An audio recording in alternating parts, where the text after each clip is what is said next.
कंधाकोट में आबादगार ऐं हारियुनि पारां इन मां कटौती करण वारे अमल ख़िलाफ़ गजाणी कोठाई वई, जंहिंमें इंतिज़ामिया ख़िलाफ़ तहरीक शुरू करण जो फ़ैसिलो पिणु कयो वियो आहे। इन मौक़े ते आबादकारनि अॻवाननि आफ़ताब बाचकाणी, मोहम्मद इब्राहिम खोसो, अकबर चोलियाणी, अदब हसन महमदाणी, ग़ुलाम हुसैन बाचकाणी ऐं ॿियनि मीडिया सां ॻाल्हाईंदे ॻाल्हि ॿोल्हि कंदे चयो त कुझु वक़्तु असीं मंडीअ जे वापारी ऐं मिल्ज़ मालिक पारां आबादगार ऐं हारियुनि जे अन मां कटौती करण वारे अमल ख़िलाफ़ मुलाक़ात कई, जंहिं बाद DC कश्मीर पारां कटौती ख़तमु करण वारो लेटर पिणु जारी कयो वियो हुयो, पर उन ते अनाज मंडी ऐं मिल्ज़ मालिकान अमल कान कंदे हारियुनि ऐं आबादगारनि खे ॿिन्ही हथनि सां लुटे रहिया आहिनि। हारियुनि सां वॾो ज़ुल्म कयो पियो वञे। सारियुनि जो अघु घटि हुजण करे हारी मायूस थी विया आहिनि।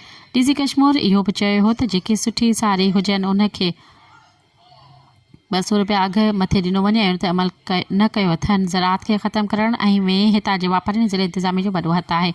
हुननि चिताव ॾींदे चयो आहे त जेकॾहिं अन मां कटौती बंदि न कई वई त आबादगारनि ऐं हारियुनि पारां इंतिज़ामिया ख़िलाफ़ एहतिजाज कयो वेंदो।